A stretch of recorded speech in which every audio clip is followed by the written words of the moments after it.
Good afternoon and good evening for all of you from Serbia, Your Excellencies, the Honorable Ambassador of Serbia and Bosnia and Herzegovina, Honorable General Consuls, distinguished Serbian diaspora leaders, speakers, and most of all, you, our audience. There is more than 150 people from US and around the world on this Zoom panel.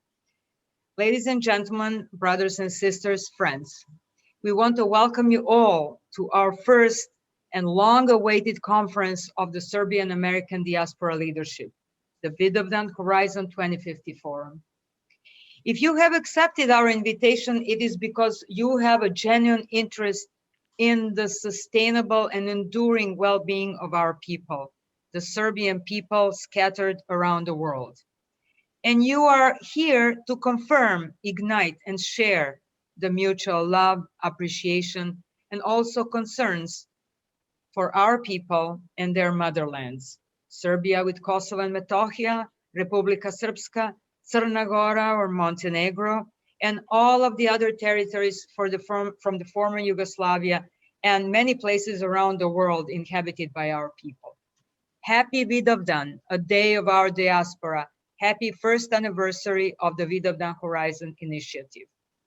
This informal umbrella is a platform comprised of Serbian American diaspora organizations, leaders, and influential individuals, and was initiated exactly on Vidovdan last year by Honorable Branko Terzic and me, Marina Švabić, under the auspices of the nonprofit organization American Serbian Association for Prosperity. The purpose of Vidovdan Horizon 2050 is to initiate and provide a meeting point for our leaders to gather and share the topics of mutual concern and jointly shape up a way forward. We will be focusing in our discussions on the three main categories of interest: leadership and long-term impact, social identity, unity, and prosperity, and relationship with the motherland. Our plan is to keep about 4 to 5 meetings per year to help coordinate our activities as we build a stronger and more influential Serbian diaspora ecosystem over the next 30 years. In order to achieve this, we must remain united, vigilant, and dedicated to advancement in the short and long term. But make no mistake, both Branko and I are humble community servants. This is just as much as your initiative as it is ours. We're here to provide a virtual co-working space for all of you to meet and collaborate. But at the moment, we're also here to protect the continuity of this initiative. As we browse through this virtual room, we see that our diaspora leaders in America are diverse in pursuing a strategic approach. Some of us are concentrating more on nonprofit, non-political recruitment and stewardship, creating the ecosystem in which our people are feeling more at home, feeling more they belong. Those organizations are American Serbian Association for Prosperity, Tesla Science Foundation, or Sava Online School of Serbian Language and Culture.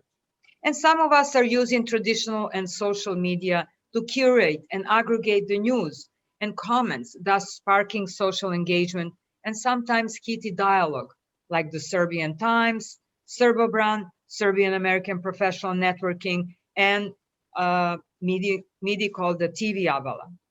Also, some of our leaders are intending to develop a more robust Serbian political influence vis-a-vis decision makers and power brokers in Washington, such as our speakers from Office of Republika Srpska in Washington and SAVA, Serbian American Voters Alliance. We can jointly appreciate all of those efforts, and I'm really proud to say that we dedicated immeasurable time, energy, and resources because it is the right thing to do. Our challenge, however, is frequent lack of collaboration and coordination. In this sense, we look for inspiration and mentorship from our brothers and sisters in similar groups like the organization from Armenia, Greek, and Jewish communities. One of our guest speakers is the executive director from ANCA, Armenian National Committee of America. And in closing, I would say, we the Serbs have so much talent, experience, and wisdom, but as we know from our past experiences, much time is wasted because we may sabotage each other, either inadvertently or some of us by design. Instead, I suggest that we try to build on each other's capabilities, initiatives, and achievements so that jointly we can achieve triumphant success, the one we deserve for centuries, something that we lost 632 years ago at the Battle of Kosovo, and we must reclaim it now. That is why I think our joint mantra is a samo sloga Srbina spašava, in unity we flourish, otherwise we will perish. And I would say at the end that tonight we have assembled an impressive group of speakers and panelists. On behalf of all of us, we thank you all for your precious time here today. And finally, this Vidovdan summit would not have been possible without the endorsement of the chair of this event, Mr. Terzic. Being a Serbian diaspora leader himself, he told me that for many years he has organized Vidovdan Eve dinner, where he would initiate prominent Serbs to sit around dinner table and discuss current affairs, something we will probably do tonight in this virtual space. Branko Terzic is the first Serbian immigrant to be a state and federal commissioner and to serve as a CEO of the New York Stock Exchange listed firm. A management consultant, he's a senior fellow at the Atlantic Council and a distinguished fellow at the Council on Competitiveness.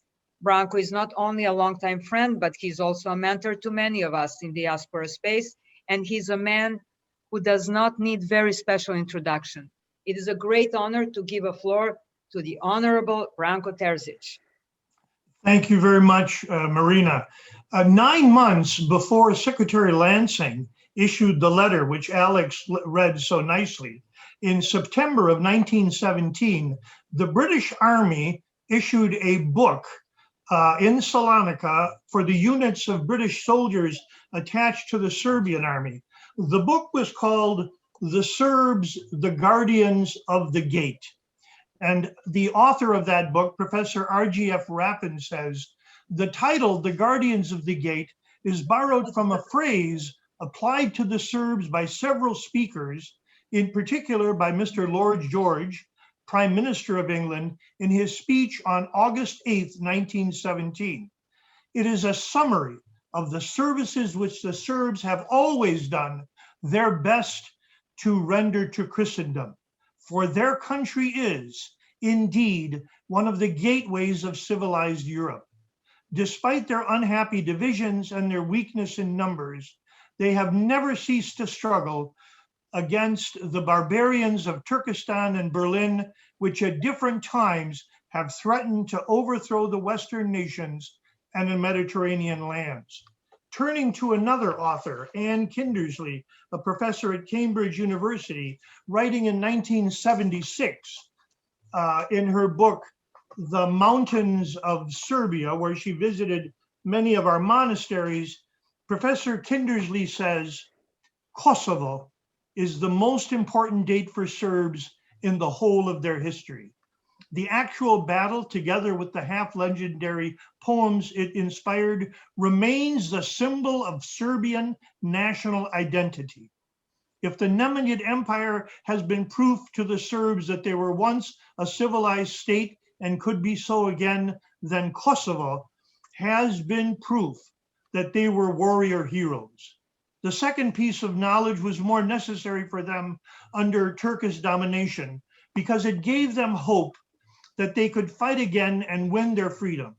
The Kosovo myth took its final shape in epic verse, where it fed the mind and spirit of the Serbs for centuries. Prince Lazar, who sacrificed himself in the battle for his people, became the greatest hero of the popular imagination, and not Sardushan, the lawgiver and conqueror. Professor Rappin completes this way. He says, in his final paragraph of his book, if ever a nation bought its union and its liberty with blood and tears, the Serbs have paid that price. For 500 years, they have never been content to submit to slavery, but have unceasingly struggled towards the light, To extend to them our pity would be an insult. They have kept faith with us to the utmost and accepted the loss of all as better than the surrender. Let us rather ask ourselves how it is that they came to be abandoned and to their fate.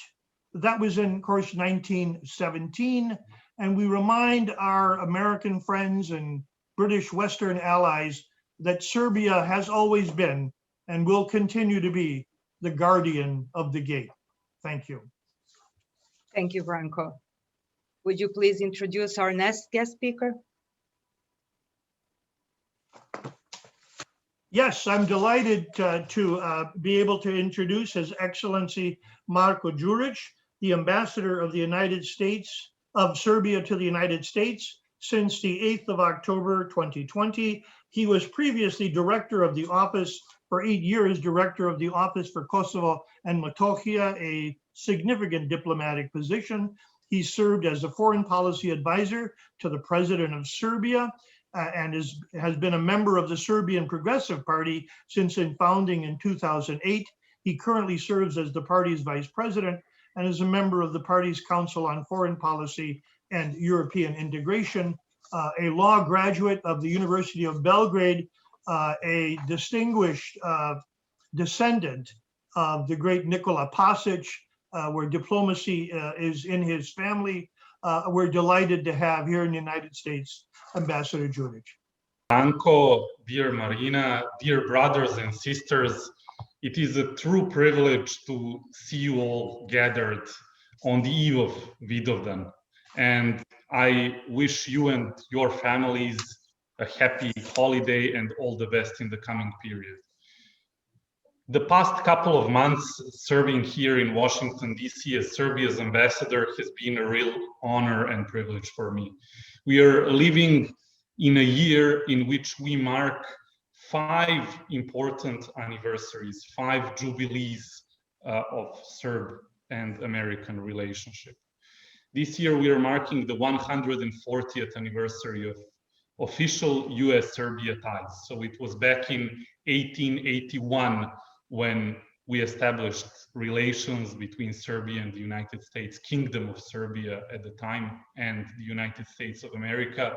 It was a time when probably a simple letter must have taken 5 or 6 weeks to travel between Washington, D.C. and Belgrade, but our ancestors knew and understood the importance of this relationship. And so back in 1881, they concluded that it was important to make a treaty, a trade agreement, a consular convention, and they did it. And in 1882, we exchanged envoys, and we had the first US envoy in Belgrade, the first Serbian envoy to the United States. Dear friends, dear brothers and sisters, we are also marking this year the 20th anniversary of the partnership between Serbia and USAID, which has been in partnership with many Serbian institutions, with many Serbian organizations, and supporting some of important projects in our society that have to do with rule of law, judiciary, various reforms. This year, we are also marking the 15th anniversary of partnership between the Serbian Armed Forces and the Ohio National Guard. In addition to this, we are also marking the 5th anniversary of the Air Serbia direct flight between Belgrade and New York. And in fact, I am particularly proud of the fact that our national flag carrier was the only company that continued its services throughout the pandemic, providing a vital link between the United States and Europe. But maybe most importantly for all of us gathered here, this year we mark the 100th anniversary since we had and since the first diocese of the Serbian Orthodox Church was established here in the United States. And no less than by His Holiness Bishop Nikolai Velimirovic, who later became a saint of the Serbian Orthodox Church. And the Serbian Orthodox Church to this very day remains not only a pillar in the spiritual sense of the Serbian community, it remains one of the more important and most important links between Serbia and the United States. And all of you who follow closely our relations in various aspects know to which extent this is really the case. So representing Serbia here in the United States in such an important year is a huge responsibility, and we've stepped up our activities in the past couple of months.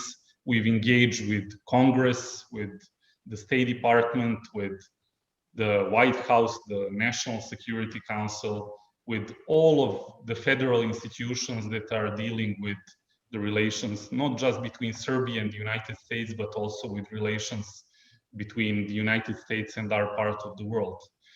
With open arms, without prejudice, with our minds turned towards the future, and with a wish to create a positive and fertile relationship. And Serbia does have a lot to offer in terms of having the potential to be an important piece of the transatlantic partnership, piece of the puzzle, since we are really developing at a rapid pace.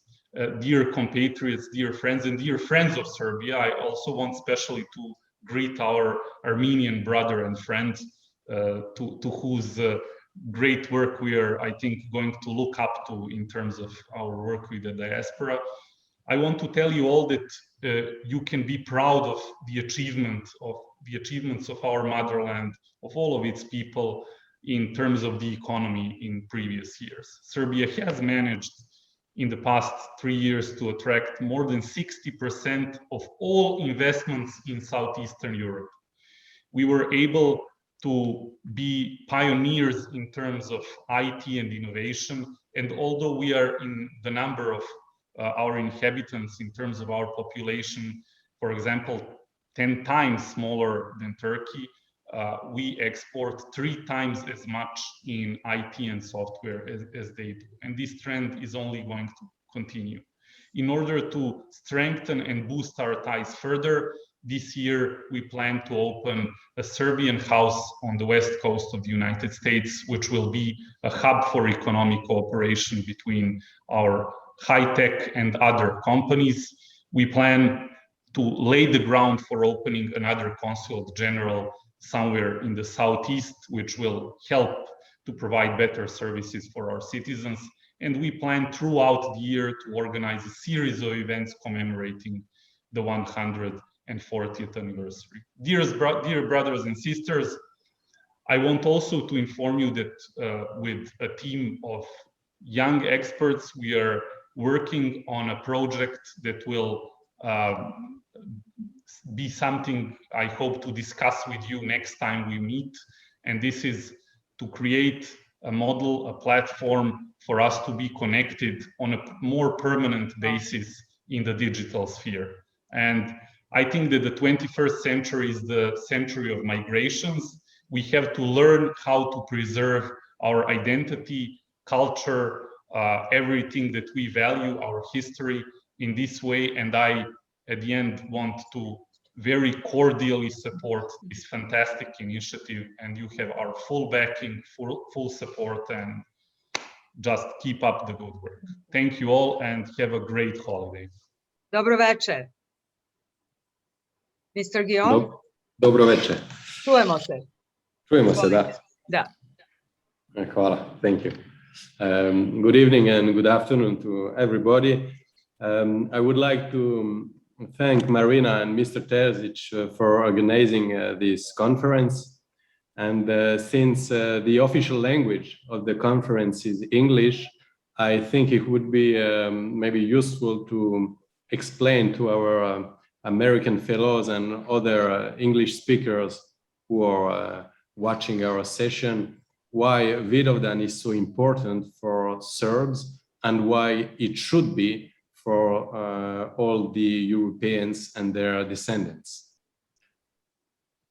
On the 28th of June, 1389, the Serbian knights, headed by their Prince Lazar, fought outnumbered the Turkish invasion of Europe. They fought even if they knew that they had no chance to survive. And unfortunately, indeed, they were all killed.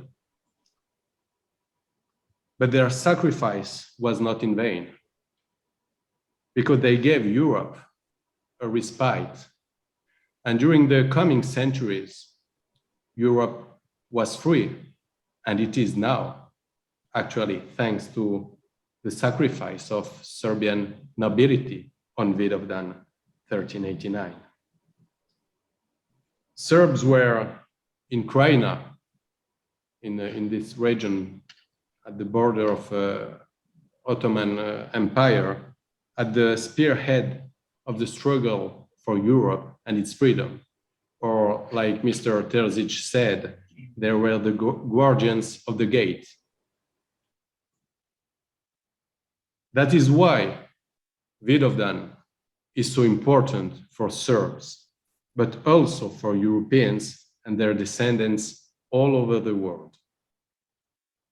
And that's why Vidovdan became a founding myth of Serbian identity and the diaspora's national day. During all the terrible wars that Serbs had to fight with their allies, when they fight together during World War I, especially, and World War II, Vidovdan was also the compass which guided the soldiers towards victory. The links between the diaspora and the motherland are like the ones existing between a son and his mother. Loving one another, caring one about another, and helping one another when it's necessary. The mother reminds us who we are, where we come from, but also gives us the assets and self-confidence to succeed in life, wherever we live. On the other hand, the children, when forming their own family, should never forget their parents, where they come from, and should come and visit them as often as possible. At the Office for the Diaspora, our role is to bring all these principles to life by being a link between Serbia and its diaspora. In this gigantic task, we are not alone. We have the great help from our 70 embassies covering more than 194 countries. And of course, the goodwill of more than 3.5 million Serbs living all around the world. One of the most numerous and powerful diasporas is surely in the United States of America. And Serbia cares about them. And that's why it sent two top experimented diplomats to Washington and Chicago, their Excellencies Marko Đurić and Damjan Jović. I'm looking forward to coming to visit you as soon as possible and creating great things and useful projects together for our diaspora and our motherland, Serbia. Thank you for your attention. Thank you so much, Mr. Guion. Just for all of you, Mr. Guion is fluent in Serbian, and he was really disappointed that he could not speak Serbian. But since most of our people are from America, this conference is in Serbian language. In English language. So okay. I tried to be fluent this time in English. No, it was fantastic. I know that I'm not, Thank you so much. I may be the only stranger in the world that for who Serbian is easier than English to speak. But I've been living in Serbia for 10 years now, so of course Serbian is for me like a second mother tongue, and English is always, unfortunately, like a foreign language. You did a great job, and also I promise the next time when we have our conference, we will make a special arrangements. Unfortunately, we didn't have translation this time. Thank you again, Mr. Guion. And our next panel would go deeper into the essence of what Serbian diaspora was, what it is today, and what it should be in the years to come. Serbian diaspora. As ambassador of Bosnia and Herzegovina, and as a member of the Serbian nation who is coming from Republika Srpska, I would like to greet everybody. Some of you may remember that in 2018, under auspices of the President of Republika Srpska, now the Chairman of the Bosnia and Herzegovina Presidency, His Excellency Mr. Milorad Dodik, the first forum of Serb diaspora took the place in Banja Luka.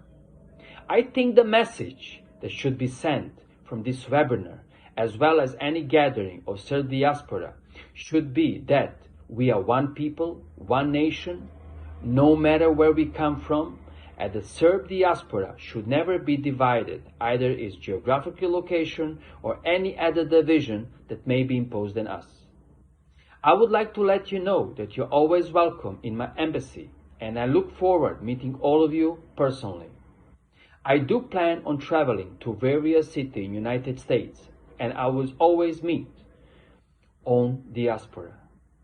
I wish you blessed Vidovdan and good luck with all your new activities. Thank you. Dr. Ravasi was a chairwoman of Serbs for Trump 2020 and is a founder and chairwoman of the Serbian American Voters Alliance, also known as Sava PAC. Olga, please take the podium. Marina, thank you very much for this wonderful introduction. And of course, thank you to Mr. Terzic, for both of you for organizing this great panel. Certainly, thank you to all the panelists and participants on this very, very important holiday. Happy Vidovdan to all of those who are here with us, and of course, those who are in our Balkan area. Now, as you mentioned, Serbian American Voters Alliance is a newly founded organization. It was launched in February of this year.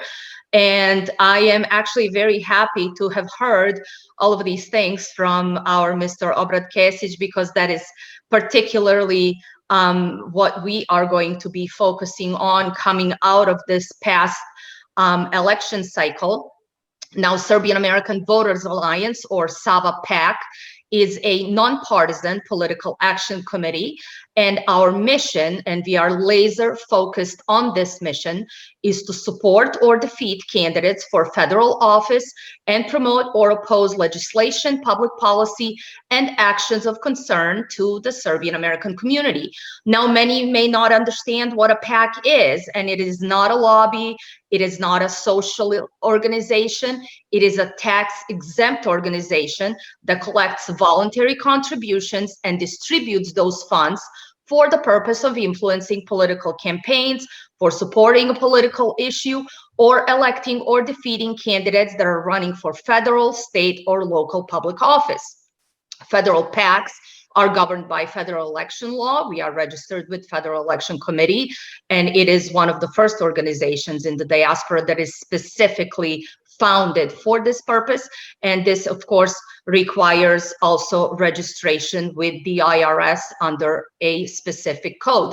Now, the purpose of Sava is to give precisely Serbian American community a greater voice in their federal government by financially supporting and helping to elect worthy candidates for federal office, and send strong leaders to Washington, D.C. that can influence laws, policies, and decisions that affect our lives, values, and families every single day. Now, I would also like to stress the importance of having an expert advisory board.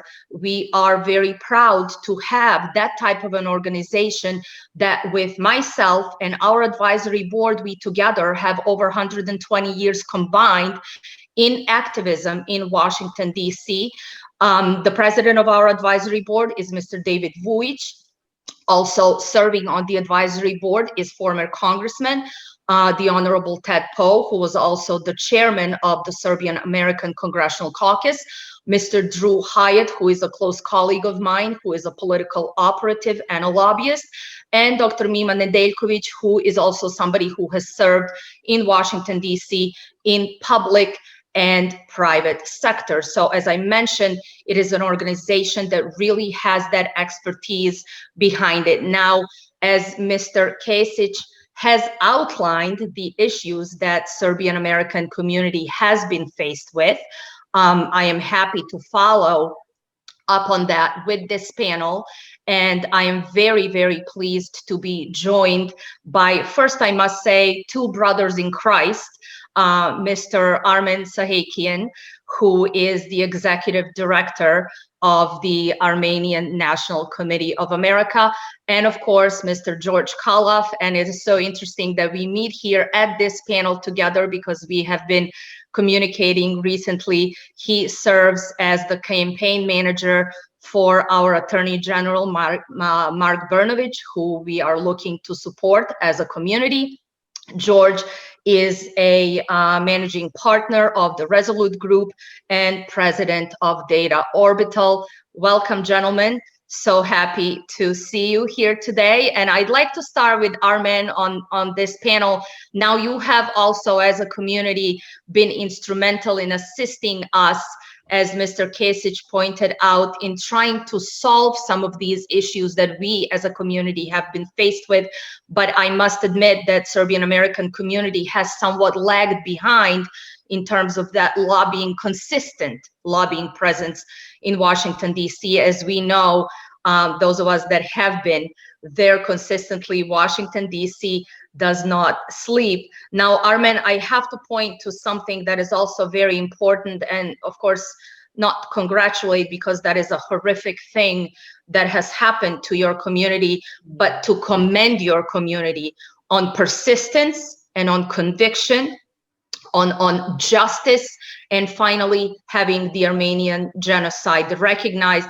And it is something that Serbian American community, in communication with the Serbian government, needs to work on, because, as I said, we are sharing much common history and also, unfortunately, common enemies. So, Armen, let's start with you. Welcome, and please talk a little bit about your organization, that grassroots involvement that you are so good at. I talk about your community often when I try to educate the Serbian American community and whose footsteps to follow. So please tell us a little bit about the background of the organization and everything that you do. Sure. Well, thank you, Dr. Avasi, and thank you to everyone for organizing this panel, in particular, Ms. Schwabish, Mr. Terzic, ASAP, and all the other co-organizers. It's a true honor and privilege to be amongst all of you on this important topic. And let me also congratulate everyone with happy Vidovdan with this celebration. It's again great to be here. And as you said, Olga, the Armenian and Serbian nations share much historical kinship in both good and bad times. And, you know, I think there's definitely a lot of room for extra collaboration in addition to everything that we have done in the past. So thank you again for having me on. I'd like to maybe very briefly in the 4 or 5 minutes that I have speak about the history of the Armenian American Grassroots Organization for what it's worth. And I think Mr. Kesic touched on a lot of these key points that I'm going to reiterate. So definitely there is enough brain trust in the Serbian American community. And please consider us in the ANCA and the Armenian American community as your sisters and brothers in supporting whichever endeavors that there may be. So with that being said, I want to talk about 3 key points that I think brought the Armenian American grassroots organizing to where we have it now. And certainly I'm standing on the shoulders of a lot of giants. It's a multi-generational process that we have, and ANCA as such, the Armenian National Committee of America, just celebrated as 100th anniversary a couple of years ago. So this has been a very long-standing, consistent lobbying effort on the part of our community.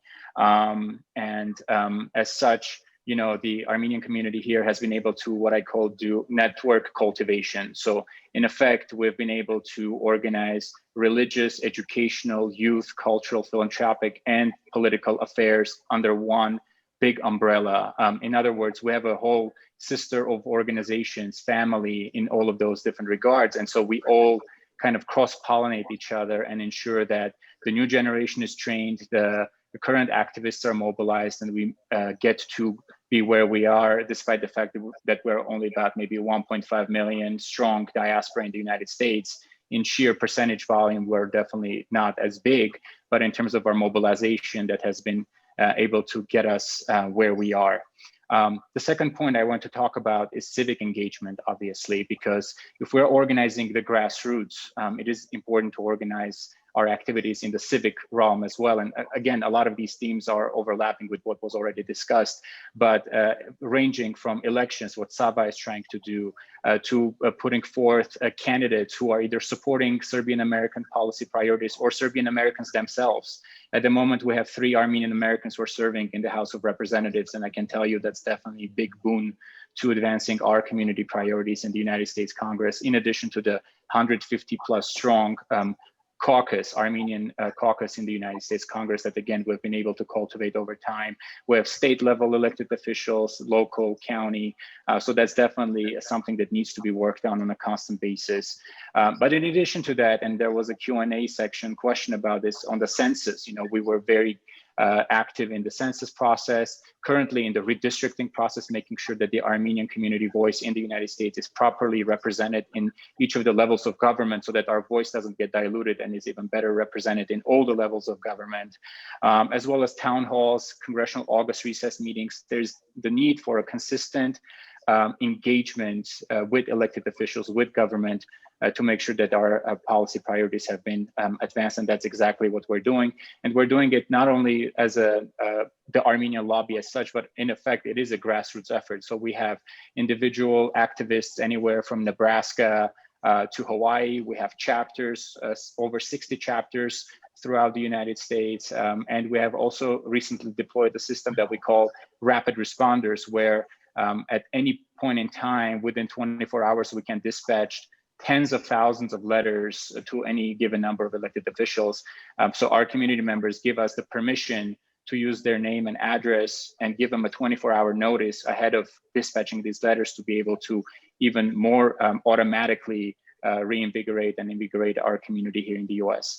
And the final point I'd want to make is really the clarity of the message. And thank you for acknowledging the important work in getting the Armenian genocide recognized. And I also want to pinpoint here the very active involvement of the Hellenic American or Greek American and the Syrian American community organizations as well, because as everybody knows, the Armenian genocide wasn't only against the Armenian people, but there were a lot of victims, Greeks, Assyrians, and others included in them. So we were able to kind of tap into that partnership with fellow communities in building these alliances, as well as the clear messaging as it pertains to our own community, for them to know exactly what we're advocating on their behalf, as well as to the media, because ultimately media carries a lot of water in the United States and the world.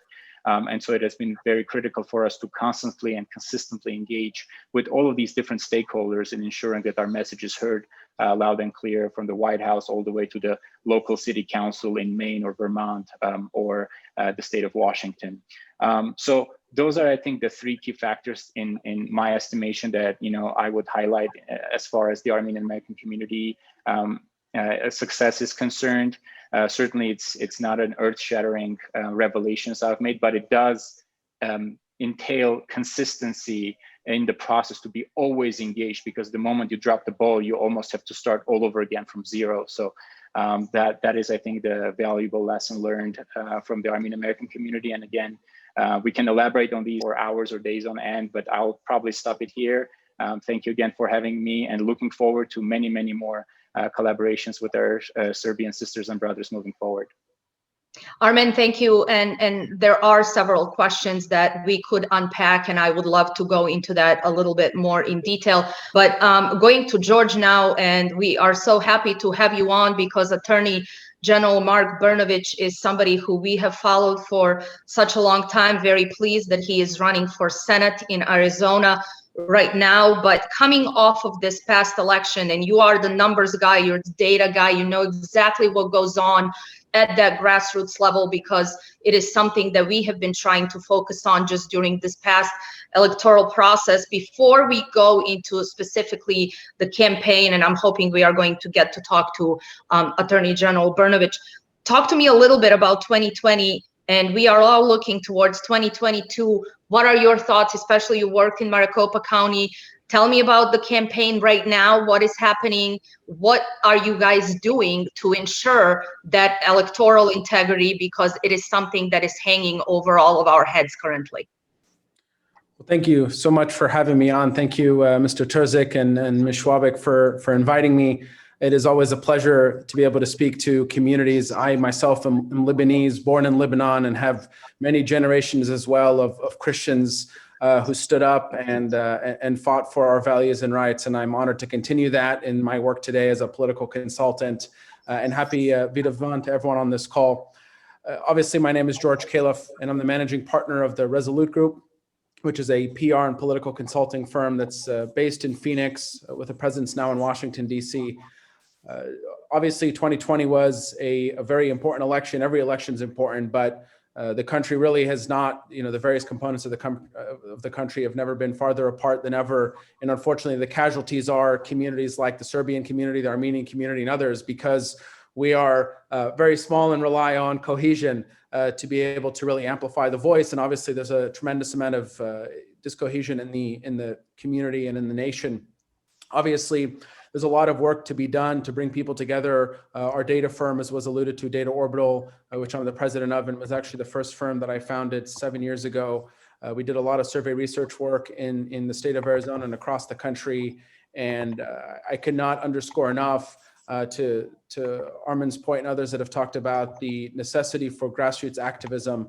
It is exponentially important. And we know that as communities, we can't do anything, no matter how small or large your community is, without putting pressure. I will tell you, our elected officials, and we're seeing it with clients of ours here in Arizona and across the country, that our elected officials are responding more than ever to our grassroots communities that are speaking up, and less so than ever to lobbyists and people. Even if they're lobbyists that represent the grassroots, they want to hear from the grassroots themselves. And so I cannot underscore enough the importance of rallying around and being able to mobilize. And that rapid response, I actually have never thought about the idea of getting sort of pre-approval. That's something that I want to take back to some of the work that we do in the Lebanese American community. That's very interesting. And let me pivot now to the campaign, because obviously I'm here to represent Attorney General Mark Brnovich, who's a good friend of mine who I've known for a number of years. He is a man that I've known since 2013 when he ran for Attorney General. And I got to know him right away. He's one of the smartest men I've ever had the honor of working with. Him and his wife, Susan, live in Phoenix. They've got 2 daughters. They attend St. Salva's Church, Serbian Orthodox Church here in Phoenix. He started his career as a prosecutor, lifelong prosecutor. He was a judge advocate general in the Army National Guard. And when he ran for Attorney General, he stood up because he felt like there was an elected official at the time who represented his own party who was corrupt. He's always stood up for the rule of law and doing what's right. And obviously, I've been his political guy for a bit, and I've talked to him for a while. And when we were talking about various races that he was going to look to, he just really felt called to the U.S. Senate. The U.S. Senate, and I've heard him say this multiple times, that as he is obviously a first-generation immigrant from the former Yugoslavia, his parents fled there, fled communism, as I know many people on this call have. He always told me about how it almost felt unfathomable for him to be able to sit in Barry Goldwater's desk as a first-generation immigrant, as a public school student. But the calling is just too great, and the time is now for folks to stand up. And Mark is a fighter. Mark is someone who fights for Arizona values, and for values that those of us on this call share, for values of freedom. And he stood up, whether it's as Attorney General to push back against big tech companies, whether it's to push back against corporations that have done wrong by consumers, to push back against members of his own party that have defrauded individuals, whether it's to push back against the current administration and previous administrations that have done wrong, whether it's on the border or different things, fighting for freedom of speech, freedom of religion, life of the unborn, and obviously being an advocate for the Serbian community, a community that he obviously loves and represents, having having come from Montenegro. His family is Montenegrin. The campaign obviously is in full swing now. We announced earlier in June, and I know this organization, other than the Sava PAC, of course, but this organization that's hosting this is a 501c3, so I won't get too political, obviously, because I know C3s cannot. But if anyone's interested in learning more about the campaign, you can reach out to me. I'll put my information in the chat. You can find the campaign website at Brno, BRNO4AZ.com. There you can sign up for the Brno Brigade. Obviously, the two things that you can imagine that we'd need right now is the ability to raise money and the ability to have volunteers. And whether, obviously, I know many of you, if not all of you, don't live in the state of Arizona, and that's okay. We're going to have opportunities to volunteer remotely, making phone calls, maybe at some point having folks come out here and knock on doors as we get closer to the election.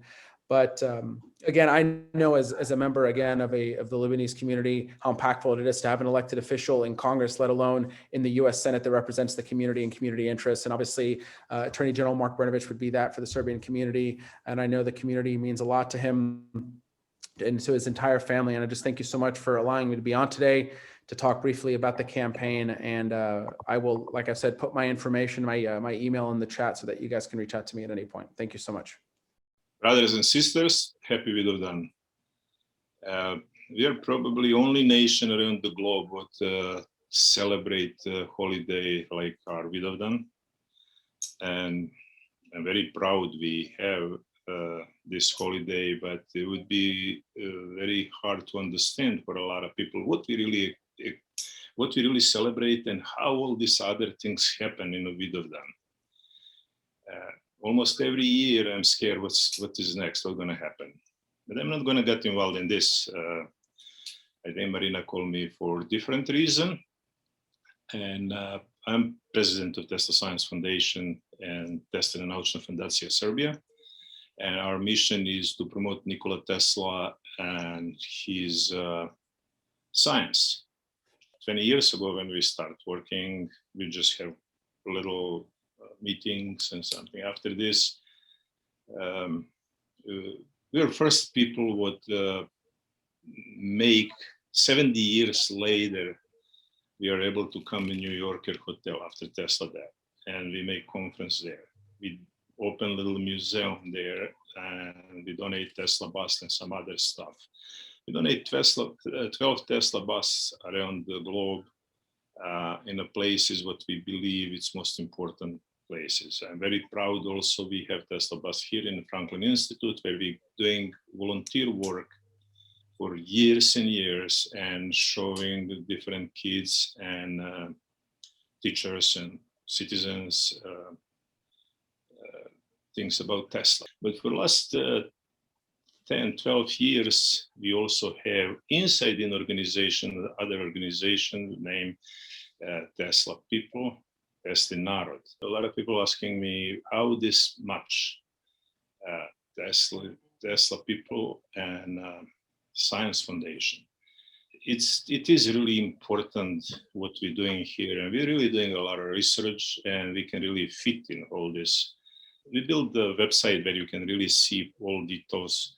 It's called teslaspeople.com or teslanarod.com. And we have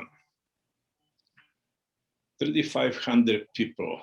We send emails out and ask them to fill, to answer our questions. And idea is to know a little bit more how we can make better connection between our motherland and people, Serbs live around the world. We are not political organization, and we don't get involved in politics. We don't support any political party, or we are not against anybody there. We really believe what we're doing is way above politics. And that's what is really hard with the Serbs.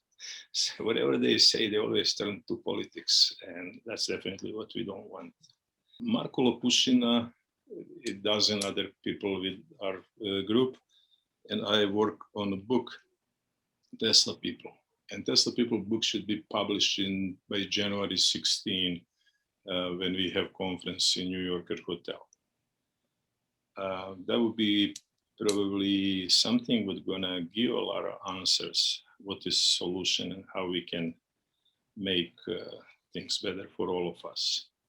Also, we start a documentary. I think we get 1/3 already done. July 9, we have celebration of Tesla birthday. They're going to be in Independent Mall. It's called Tesla Night in Independent Mall in Philadelphia. This is one of the most historically important place in the United States. It would be in a platform where it's First Amendment, so we have right to talk anything we want. That's probably the only place in the United States where you can see Serbian and American flag together in a federal government property. If you have any more questions, anything you want to participate, you want to do research with us, you want to work with us in any way, you can contact me anytime. All information are on, again, in this website, teslaspeople.com or teslanaro.com. And I would be more than glad. I can also sit in a plane or a car, and if you have a really good idea, I can come with the technicians and we will record your speech, and you can be part of our new documentary. Thank you very much. Everything best. Our next speaker is Milo Stevanovic, another good friend. Milo and I went to Kennedy School of Government, and Milo is very active in, I would say, international post-conflict economic reforms and rule of law. He is an international attorney, and he has led or advised economic and legal system reforms in Europe, in Serbia as well. Then in Asia, Middle East, and in 2020. In 2020, Mr. Stevanovic ran for election to the U.S. House of Representatives, California. He was a representative of California 36th Congressional District. As now is an international public consultant. He is currently in Belgrade, and he moved last year. You know, we miss him here in Los Angeles. And how are you, Milo? And what are your experiences in being a repat in Belgrade? Hi, thank you, Marina, and thank the wonderful speakers. A lot of very good information that I was not aware of has been conveyed. I will be very brief. I'm a digital nomad here, like many others. This is a popular thing, and it's a popular thing for Serbia. My perspective is not only from just US and Serbia. I've worked in many emerging markets. Serbia was not like this earlier. A lot of expats would come and they'd like their time here, but they would leave. Now they're staying. The phenomenon, I don't know if I can term it that. It seems to be sort of a great leap forward in terms of infrastructure. The IT has taken off here, as the ambassador has said. A lot of Americans are coming here to start a business. There are less strictures and less problems than there were in the past, and they're not bound by a lot of European rules to start when they start their businesses. They have a lot of good connection points. The airport is much better. Transit is better. If you have not been in a while, I think you'll be surprised. The roads are getting better, and if you're building it out in an apartment, the quality standards have gone up. So it's become popular among Americans and other non-Serbs to come here and work. So I can only imagine that the Serbs themselves will find it a more conducive place to come back here. And I understand also that a number of people, Tačka Povratka, for example, are making it easier for people to come back to Serbia and either to immigrate back, repat, or to come here on different forms of visas to be actually able to be resident, work here, and possibly even go for citizenship. Costs are low and quality of life has gotten to be much higher.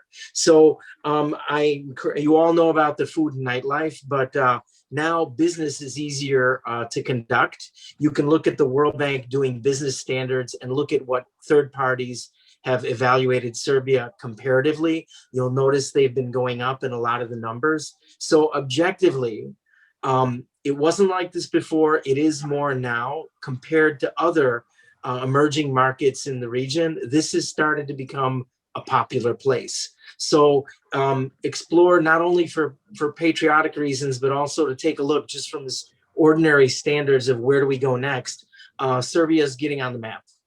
So that's all I wanted to point out. If anyone has questions, please contact me directly. Thank you, Milo. Thank you for this wonderful recommendation. You know, I am coming next year. I also am looking into making Belgrade my hometown again. And I would like to see if Ivan Berkljac is Marina, pardon me if I may just jump in. We have some absolutely. more great news for Vidovdan, for Serbia. Tell me. Serbian women's basketball team just won the European Championship. Yeah, that's so great. Congratulations to the Serbian ladies. Fantastic. Arno Guyon, I don't know if Arno left or if he's here. We beat France. So log into the Serbian side of you and celebrate with us today. So bravo, devojke. Thank you, thank you, thank you. Thank you, Alexander. This was really breaking news. And this really just adds to our enthusiasm for, you know, our motherland. I was going to see if Ivan Berkljac is around and if he can join now, just because I think what he's going to talk about is complementary to what Milo just said. Ivan, are you there? I am here, and it's great. Actually, it's complementary to both what Alexander was saying and what Milo was saying, because correct. on the side I was also following and wanted to open up with this announcement that we. I'm sorry, man, but we'll celebrate together. Hey, Serbia. Definitely. So it was, yeah, like for what I could have seen, just like glancing it aside, it was a decent match, and I joined the congratulations to the girls, and Milo, thank you also for like a very nice introduction to what I have to say after this. I want to just say something while this momentum. When we were actually when we were working on speakers, I actually expected to have more women, and I apologize to this fine audience that we don't have more women, and I certainly don't think that just me and Olgica are the representative. Maybe Maria will join us later, but I promise that when we organize next conference, we will have at least 50-50, because that's kind of the world, the percentage of the participation of women and men. So anyway, go ahead, Ivan. I'm sorry. No, don't worry about it. And thank you also for the invitation and giving me a chance to speak. We are, you know, there are a lot of people here who have been doing what we have been doing now for a year and a half. They have been doing this for several decades, and we are just hoping to continue the path. And I think it is also important that on the eve of this great holiday, that it's equally important to look into the past that it is to look into the future. And I hope that in this kind of meeting of all of us, we can find both that experience and gratitude towards looking towards the past, and also inspiration while looking towards the future. So with that being said, we are probably the youngest organization at this table, that is about a year and a half year old, founded in 2020, and had some sort of a forging in fire, let's say, because the year 2020 was particularly difficult for everybody in the world, but also for us who were also blessed enough to deal with hard problems that we had to face, but we could help our people that were stuck in throughout the world during COVID times. And this is actually how our team was formed. In 2020, we started with these plans how to become an organization that is also complementary to Mr. Guyon's team, is how to have an agile team that can help our diaspora and become a bridge between our diaspora and our organizations in Serbia. What we were tending to do is basically creating that. As we know, in diaspora, there is a little bit of a gap between the communications that have been happening in the last 30, 40, 50 years, and this is where we try to overcome. So that is our main goal, to become the bridge and provide valuable information to everybody who is considering not only coming back to Serbia, but being in any sort of a contact with Serbia. We are called Tačka povratka, which is a returning point. But coming back to Serbia is not only a physical relocation, it is also an engagement with the society, engagement with the people, willing to contribute in any kind of way. So in 2020, I'm just going to give you a brief kind of like history of what happened in the last year and a half, and then I'm going to give a brief explanation of what's going to be happening in the future. So we started we were, as I said, formed in 2020, but the first thing that we were doing, we were helping the Ministry of Foreign Affairs create lists for all the people that were stuck abroad during COVID times. Afterwards, we continue with our main mission, and our main mission is to be the landing spot for all the people who are trying to come back. We have created guides for repats. So on our website, you can find these guides where everybody who's either considering coming back to Serbia, is coming back to Serbia, or has already come back to Serbia but is not fully accustomed to the society, can find those guides to help them out. Also, in the last year, we have managed to, we were in contact with more than 6,000 individuals from diaspora trying to provide different kind of information, whether that was how to regulate their taxes in Serbia, how to bring their pets back home, how to come back to Serbia during the lockdown. All these different information we try to provide and give them valid answers. Also, in the last year, we have managed to accommodate and kind of connect more than 60 people who have found jobs here in Serbia, whether that is in the private sector or whether that was in the institutions, by connecting because our main focus is our highly educated, highly qualified diaspora. And we have managed to open doors for these people to connect them to the right opportunities. What our role, we see our role as I said, as the connector, that we can open those doors and then later these people can find their way within the society to prosper and give back to the society once they've come back to Serbia. In this year also, we have done some things. As you know, there is this narrative that has been formulated that the government doesn't know. There's this narrative that, you know, diaspora invests a lot and gives a lot of remittances back to the country, but that sometimes our government has not been agile enough to kind of provide something back to the diaspora. So with the support of the government of Serbia and with the support of the UNDP development program, we have managed to provide a call, and also with the Office for IT, we have managed to create a call to vaccinate our diaspora. As you know, Serbia was one of the first countries to get a variety of vaccines, and was one of the first ones, and it was the leader in vaccinating and immunizing its population. And what we have managed to do in May 15 is to invite our people from all the continents in the world to come to Serbia and get their jab because they are our citizens. These are some of the things, that we have done. But what I want to say, because this is a short announcement, we want to look to the future. We are creating programs in the future for our second and third generation diaspora, which you will know a little bit more about towards the end of the year when we will publish them. And we are looking for, and what I want to say for the future as well is that we want to invite all of you who have been diligently working and connecting our diaspora to help us out, to give us a hand, to give us your critiques, to tell us what your problems are. We here are connected with the people here, and the entire team of Returning Point are repats. So all of us intimately know what the problems of the diaspora are. We understand the problems, we want to hear more of them, and we want to be like your guiding hand in the country. So feel free to contact us with anything that you think that needs to be done, anything that you think is a valid idea. We will be your advocates here. We will talk to all the stakeholders. We will talk to the government. And and I have to state this one more time, for this year and a half, we have been having a full support from the government of Serbia and the Prime Minister's team, and we will continue to do so. But we need your insight because you are the ones who know what needs to be done, and we will be the hand that you guide, and we want to hear more from you. This is what I'm going to close with. Here it's almost Vidovdan, so I salute you all. Thank you for the invitation, and feel free to contact us. Thank you very much, Ivan. We're delighted. The next panel is on the Serbian American issues of social media and the philanthropic impact in the U.S., how to shift the U.S. media stigma towards a more positive image of Serbia.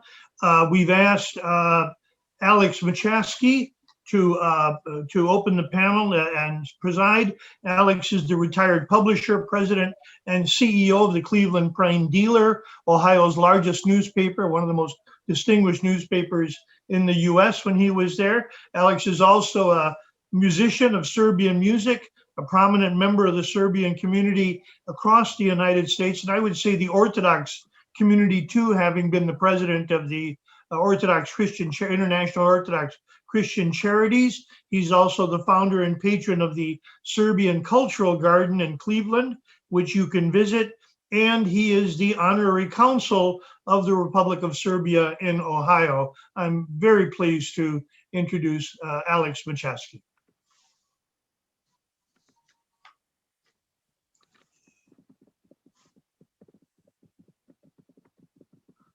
Alex.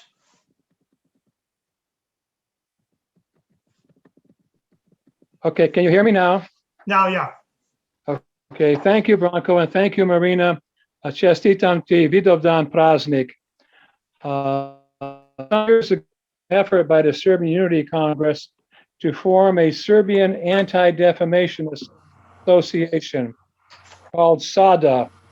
The late Senator George Voinovich, Mirjana Samardzija, Michael Georgievich, and myself signed a letter to nearly 200 American Serbians across the country to ascertain their interest. I'm sorry to say we got back 10 responses and only 2 of us put up any money for the effort. The effort died. And at that time, and maybe even today, that was an indication of the apathy in the American diaspora. But I maintain there is still a need for a Serbian Anti-Defamation Association. Also, some years back, there was another attempt to improve the dialogue between Serbia and its diaspora and Serbia's image. About 20 representatives from diasporas around the world met with then President Nikolic. Some of us spoke before the parliament, and a resolution of cooperation was developed. That resolution needed to go through several committees to be codified in the laws of Serbia. But between procrastination in Belgrade and eventually another change in administration, the effort died. In one of my many trips to Serbia, I met with a minister who recognized Serbia had a bad image. I said, if Serbia has no money for public relations, you do have what we call here job owning power, where you can call top Serbian business leaders to a dinner, and we will bring people from the diaspora, develop a plan, and put some money into the effort. The Serbian government officials agreed it was a great idea and a worthwhile effort, but no initiative was taken by the government at that time, so another good idea died. Now, in the old days, the principal form of communications was the guslars. Sometimes I don't think we've progressed much beyond that. Also, I remember when I was a young child, my Baba used to always say, "Chuti, chuti, Alexa." Well, we can no longer chuti. We no longer be quiet. Serbia is maligned. To me, Serbians are the epitome of faith, hope, and charity, with great work ethics and a rich cultural and religious heritage. If you don't know it, learn about it and teach our young people. Take a trip to Serbia to reignite your passion for Serbia. We cannot correct the mistakes of the past, but we can pay attention to what is being written in the school textbooks, are being maligned in movies, television, news reports, newspapers, and the internet. Do not hesitate to speak out when you see injustice being done. Stay in touch with your representatives in Washington. Contact the Serbian caucus.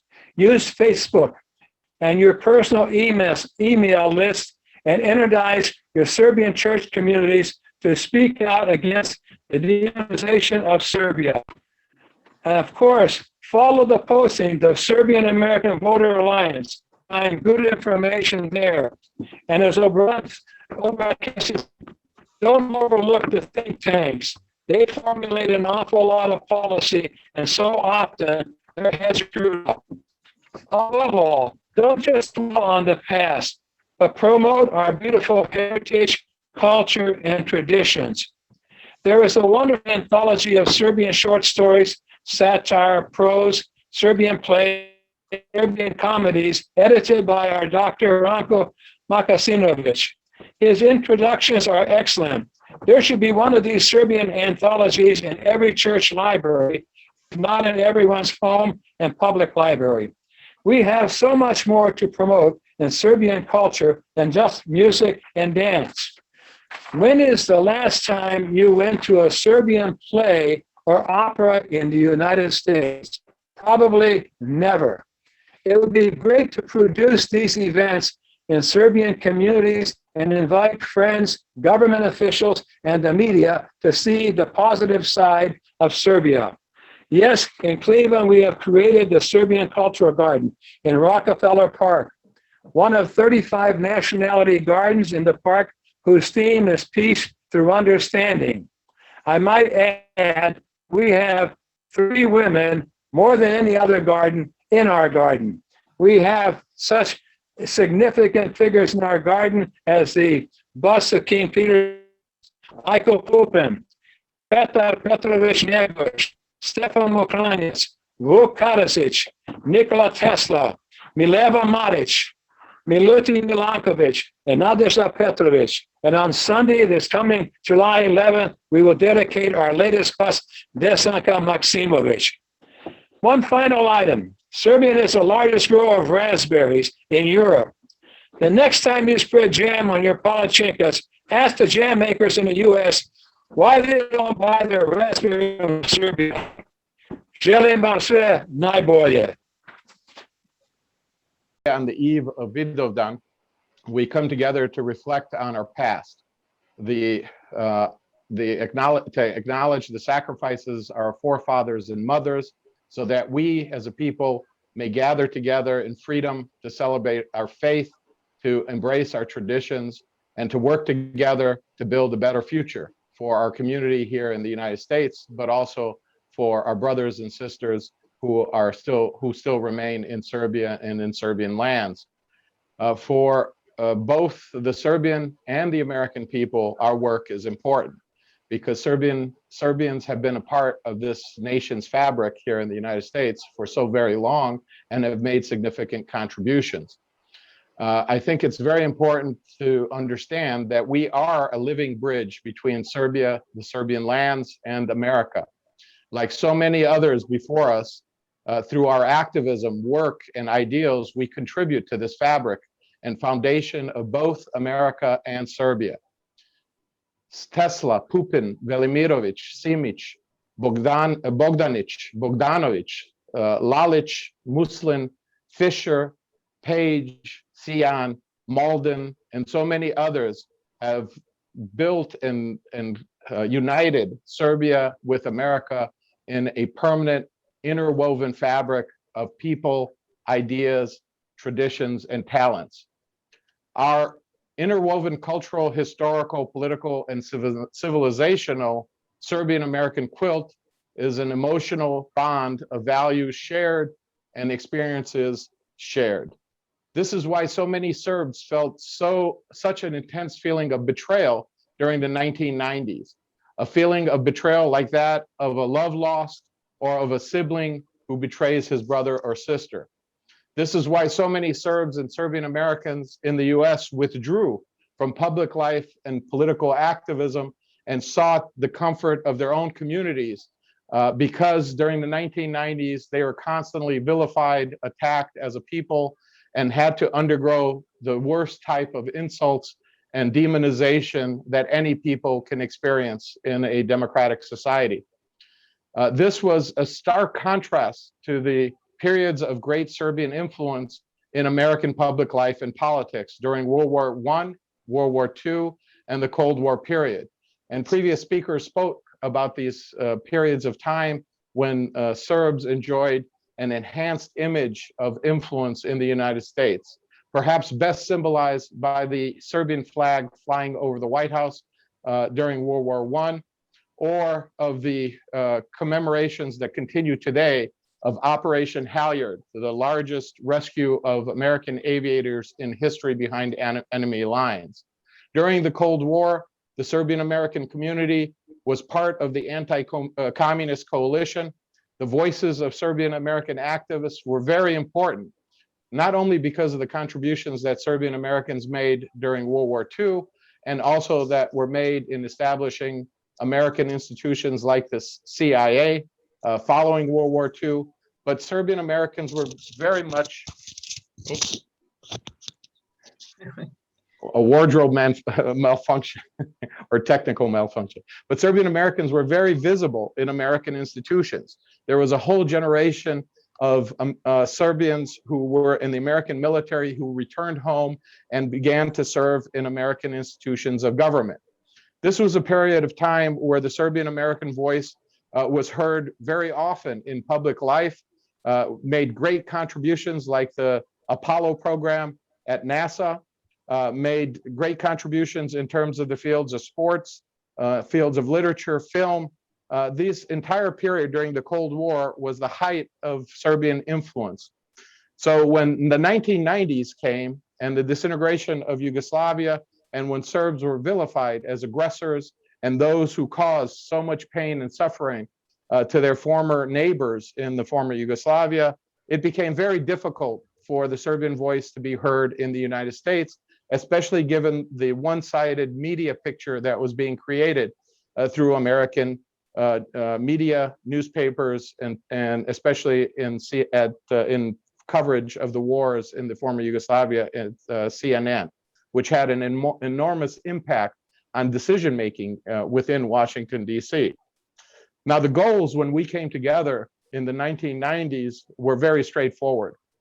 We tried to unite efforts of various Serbian American organizations, historic organizations that had been founded long ago, and to try to leverage the position that each of these organizations enjoyed in their local communities, but to try to leverage it in Washington, D.C. The second goal we had was to challenge the established one-sided media narrative that was being presented, to give voice to the legitimate suffering of the Serbian people and Serbian victims who were being targeted in the destruction of the civil wars in the former Yugoslavia. It was also to challenge the chauvinistic portrayal of Serbs that was commonplace during the 1990s. And finally, we were trying to work for peaceful change in US politics, but also in Serbian politics in Serbia. We did that by trying to unite around the three principal organizations that represented Serbs in the United States for decades. The SNF, the Serbian National Defense, and the Serbian Unity Congress, which was a relatively new organization in the 1990s. We also saw them come together for a brief period of time in establishing SerbNet, and an office that represented all of these organizations in Washington, D.C. at the beginning of the 1990s. Later, the office of the Serbian Orthodox Church under the leadership of then Father Irine, now Bishop Irine, was also very important in raising the Serbian voice in Washington, D.C. Then there was tremendous efforts by individuals, from Helen Bentley, who was a member of Congress when everything began, and later when she left Congress, was also an important voice, David Vujic, Branko Terzic, who is with us today as our moderator, the late Zoran Hodjara, who was the leader of our local Serbian American community here in Washington, D.C. Then Branko Mikašinović, Predrag Pajić, so many others who were then living here in Washington, D.C. They represented kind of an intellectual base for the Serbian American community and a base for political activism in Washington, D.C. at the most difficult time for our people. We also had many activists and student activists that were present in the 1990s. Daniela Sremac, Zvezdana Stojanović-Skat, Nena Đorđević, Marko Krstić, Nancy Huber, Steve Chopic, Natalie and Mitch Đuričković, Aleksandra Brkić, my colleague Drina Rajić and her family, and myself, of course. But all of these people were very much activists for our community, were very present in meetings that occurred during that time. We tried to raise the voice of the Serbian American community. We tried our best to represent the community in a way that dignified the community, in a way that provided for a more reasonable approach for decision-making in Washington, D.C. It wasn't, we can't say or brag that we were something extremely successful in doing this, but I think the voice that was heard at that time did make a difference. Now, what was accomplished? We managed to maintain a Serbian voice in Washington, D.C. at the most difficult time, when it was almost impossible to have a fair hearing for our Serbian community. We participated in elections. All those activists, if you think back, the activists that showed up for Buchanan and his presidential campaign, there were many of them.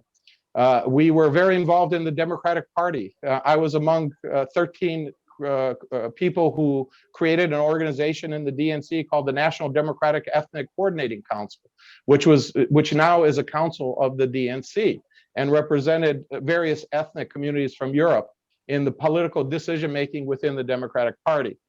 We created a relationship with US officials that was very important. So in some cases, we maintain that relationship. It's a continuation from the 1990s. It makes it a lot easier for our voice to be heard by maintaining those relations, even when we disagree with these people, when they represent policies that are harmful or detrimental to the Serbian community and to Serbia and Republika Srpska. But it's still important to maintain those relations. We created relationships with important think tanks here in Washington, D.C. Even where we disagree with some of these people, such as people at Johns Hopkins or the Institute of Peace, we had a position at the table, we had a seat at the table, and our voice could be heard. I think that's very important for building on those relationships and opening more doors within those think tank communities.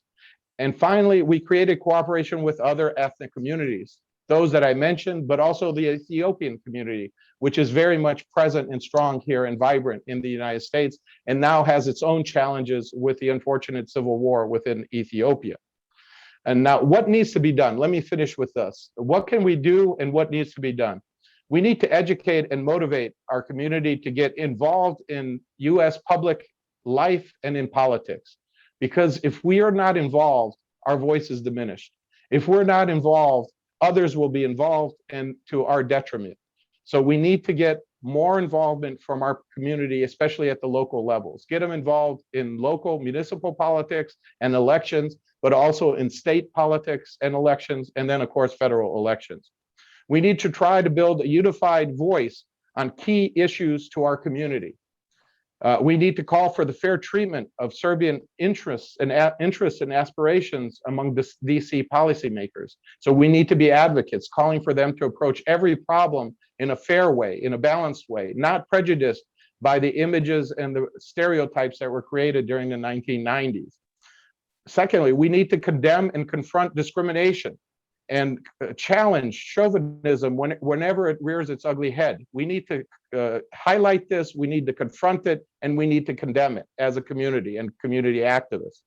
We need to fight for human rights and for other protected rights of Serbs in Kosovo and Metohija, in Croatia, in Bosnia and Herzegovina, in Slovenia, in Macedonia, and in Montenegro. And finally, specific issues that I think we can really find a common cause. It's a minimum consensus around the minimum set of issues. First and foremost, we need to unify against the creation of a so-called Kosovo army. A Kosovo army destabilizes the region, it threatens peace, and it threatens the Serbian community remaining in Kosovo and Metohija. Our voice on this issue is important to be heard in Washington, D.C. We need to fight against the centralization of the state in Bosnia and Herzegovina. The negation of the constituent peoples, both Serbian and Croatian in Bosnia, is destabilizing and it could lead to, again, unrest and confrontation, and unfortunately, possibly even violence.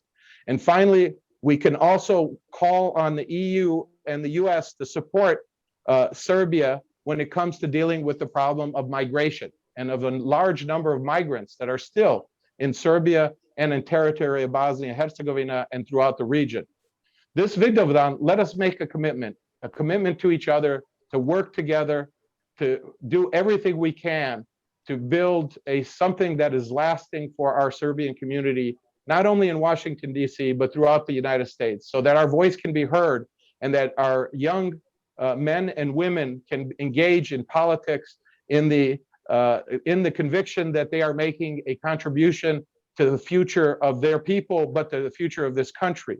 Something that is much needed if we're going to preserve our community identity. We need to have representation in Washington, and we need to elect young Serbian Americans to political and public office. We need to maintain a viable DC presence. We need to have activism, activities, events in Washington, DC. And I pledge to all of you that we will have, again, a revival of something that was very useful, Serbian Days on the Hill. I pledge to you that we will begin this again in the spring of 2022, so that we have a goal to work for, where we can come together in Washington, D.C., have workshops, educate people on how to become better representatives and activists for the Serbian American community, but also to approach our elected officials. With that, I close. I thank you for your attention.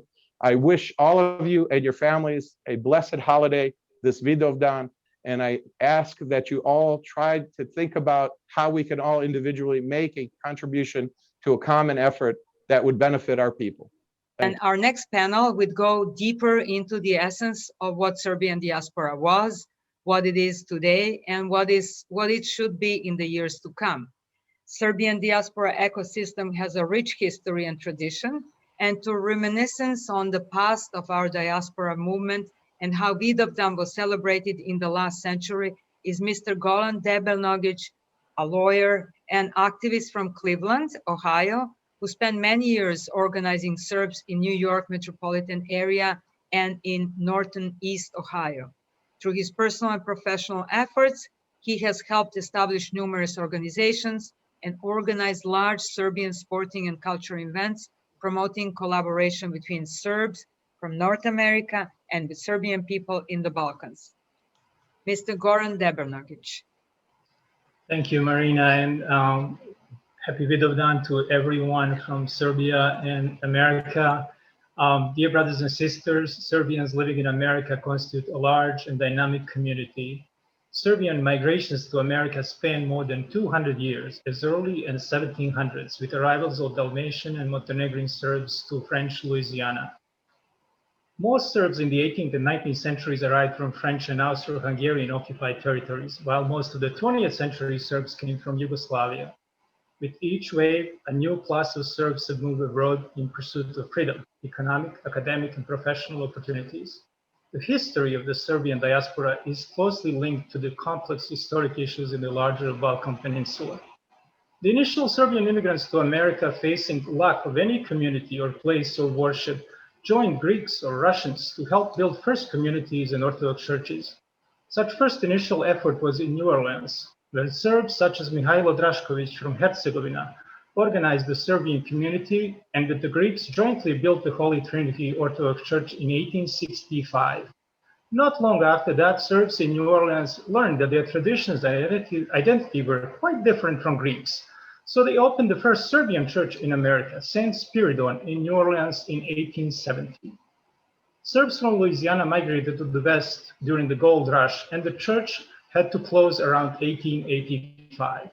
As arriving Serbs were by faith and language connected with Russians, they utilized the services of the Russian church, but the Serbian parishes grew, and Serbian priests educated in Russia did not have much success in their effort to place Serbs under the Russian control. It took a couple of challenging decades of significant struggle until one of them, Mardarije, first elected by the Russians and then rejected by the Serbs, was finally again elected by the Serbian church as a bishop in 1926. This was a result of a strong will, belief, and a great vision by the Serbian immigrants that only Serbian organized institutions can preserve Serbian identity in America. Serbs had initially built many churches with the Russians and Greeks, such as New Orleans, San Francisco, Galveston, but most of these churches are no longer Serbian. Efforts by others to incorporate Serbs under their control never faded. Even today, there are efforts to separate Serbs in America from Serbian lands, people, and church with one goal: eliminate the Serbian language, assimilate the Serbs. But great majority of Serbs in the US diaspora want stronger and better links with Serbian people in the Balkans, and efforts to separate them from the homeland and people will always fail. But even recently, some attempts brought a lot of damage to the unity of the Serbs in the United States. The Serbian diaspora is a complex web of Serbs from the entire Balkan Peninsula, most not originating from today's Serbia itself. The majority of diaspora Serbs are born in the US, and all of them love Serbian people, culture, and lands. Thousands who served during the First World War went as volunteers, and most perished while liberating Serbian lands. Serbs like Mihailo Pupin convinced American President Wilson to join the Serbian cause and to assist Serbia. During the Second World War, Serbian diaspora supported Serbs in the Balkans with humanitarian assistance, and after the war, Serb leaders like Mile Radakovic and Nikola Stepanovic met with Presidents Truman and Eisenhower and convinced them to accept Serbian refugees and prisoners from German concentration camps to settle in America. During the recent wars in the 90s, the Serbian diaspora provided generous humanitarian assistance.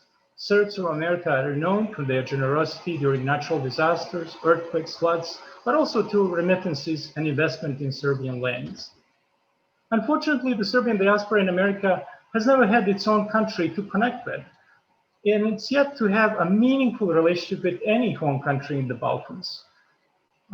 Like Mr. Jury said, we are hopeful, and there is a lot to be done to rebuild to trust between the new countries in the Balkans and the Serbian diaspora. Serbian diaspora consists mainly of the victims of communism, and linkage with Serbian diaspora depends on the willingness of governments in Serbian lands to become fully democratic, that they provide welfare and protection to the Serbian people in those countries, so the Serbian people stop fleeing the homeland. They still do. Serbs in diaspora are free people. They don't subscribe to the communist influence narrative still present in Serbian lands and actively promoted by some of the governments in the media or public life. Overall successful linkage with the Serb diaspora in the Western world is impossible without clear and unequivocal divorce of the Serbian people from the ugly communist past, which was based on mass robbery, violation of human rights, suspension of basic freedoms, prosecution, and even murder of many innocent Serbs. Diaspora can only hope that new generation of Serbs, young people, will transform Serbian lands into societies where one person or one party rule and decision-making becomes history forever. We are commemorating Vidovdan. Serbs in America are reminding themselves and all Serbs of the world and celebrating throughout America today, actually in our churches, the importance of the price of freedom, the sacrifice needed to defend liberty and justice, just as Prince Lazar and Miloš Obilić have done centuries ago. Kosovo and Metohija are the center of concern of every Serb in the diaspora. We are weeping today that Serbs from Kosovo and Metohija, while living in the enclave surrounded by barbed wire, cannot get a regular Serbian passport or change their residence without much difficulty due to Serbian government decisions. They are indeed second-class citizens of Serbia today. The Serbian diaspora learned the hard lesson of the 90s that any organization or individual in the diaspora advocating Serbian causes in America has no chance of succeeding if Serbian people are not free in their own country. Serbian diaspora cannot be engaged in the Serbian lands leadership. Main goal is to find in power at the expense of Serbian people. This is a lot of knowledge and capital here in America accumulated by Serbian diaspora, which can be offered to help Serbian lands if they're willing to transition into prosperous countries. If utilized, Serbs would remain culturally strong, united, in economically viable countries. The survival of the Serbian diaspora depends on how successful a generation is in transferring national values inherited from our ancestors, language, faith, history, traditions that makes us very unique. While we celebrate world-known Serbians like Tesla, Putin, Djokovic, Jokic, we cannot hide behind their successes. The Serbian diaspora in the US should focus on community development to preserve Serbian language and collaboration vital to preserve the identity and culture of Serbian diaspora. We need to have a Serbian school in every one of 150 communities in the US. Our community leaders, priests, organizations need to show in practice a strong mission and commitment to serve and preserve Serbian identity without hope for any personal gain or recognition. Diaspora Serbs can be a factor on a national level in America only with strong communities. A strong and organized Serbian diaspora can lead to a committed US support for Serbs in Serbian lands. We hope for better relations with Serbia, Montenegro, Republika Srpska, and we invite those officials to work with us to improve the life and conditions for our people in the Balkans. Thank you. Well, thank you so much for your presentation. We learned a lot about history of Serbian immigration here. And now we have our next speaker. I would say today Serbian diaspora space is still wide open and uncharted territory that needs new, more determined leadership. And to give us a long-term view of Serbian, it's actually Sava Online School of Serbian Language and Culture. She will have her presentation because the CEO of Sava is actually not able to connect with us. So we had a quick shift in gears here. Then we will hear from Antonio Kovacevic from the Serbian Times, and Aleksandar Žigić, if he can hear us. I hope that he will be able to join us. He is in Belgrade, Serbia. Talk about your media experience, many years of reporting from Serbian diaspora, being sort of a synonym of Serbian diaspora, and being our connection to RTS and other media. Thank you for those nice words, and I hope I justify you letting me speak before two other people, but yeah, I have to run. By the way, I'm already hearing celebration starting here, because I'm actually in Belgrade. That's why I put the picture behind me. I've been here for like about 3 weeks now, and I think people are going to start now driving towards this Republic Square and celebrate the victory of the Serbian national women's basketball team. But yeah, just briefly, a couple of topics. One of them, and they're very different actually. So one of them about how to promote Serbia in the US, and another one maybe I'd like to say also about the media and connecting. Maybe I'll say that first, since Marina, you asked me. I have a radio show in Chicago, Radio Avala Chicago. It's been on the air for about 12 years. It's on Saturdays on WNTZ, and it can be heard in the entire metro area from Indiana to Wisconsin, and also stream, which is 24 hours a day on radioavala.com and my Radio Avala Chicago app, available worldwide. And also I have a TV show, Serbian Postcard from America, that actually airs now on 15 TV stations altogether, airs about 100 times per month on RTS World. It lasts 30 minutes. Other stations, it lasts about 75 minutes. And I try to cover as many as possible events in Serbian community, from Washington, D.C., where Mr. Terzic is now, or from Milwaukee, where he also spent time before, to Cleveland, to California, Florida, North Carolina. And right now, pretty much there's Serbs everywhere in the US, and it's an amazing community.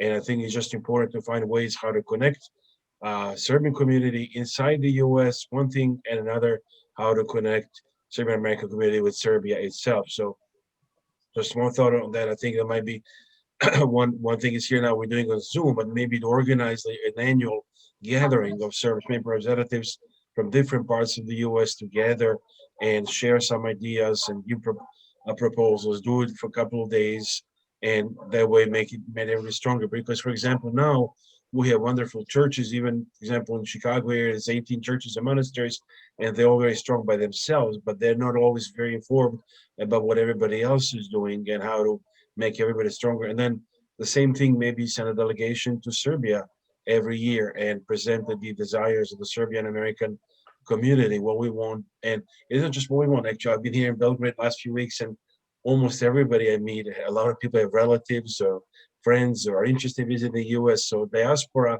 I really think it's part of Serbia more than ever, really, in so many ways. It's not even something distant or something that people don't have. Everybody really feels attached. And it's not just about financial reasons, which are big too, like officially several $1 billion almost being sent to three or more, but also money when people come and spend and they buy apartments here. There's a lot of buildings under construction in Belgrade. So that's another way how to invest. As far as informing the US audience, unfortunately, there's still not enough information about how life in Serbia is. Some people still have a bad image because of the 90s. Some who luckily have friends of Serbian background, they usually all have great impression about Serbia, and they'll say, I have a Serbian friend, and they always love them.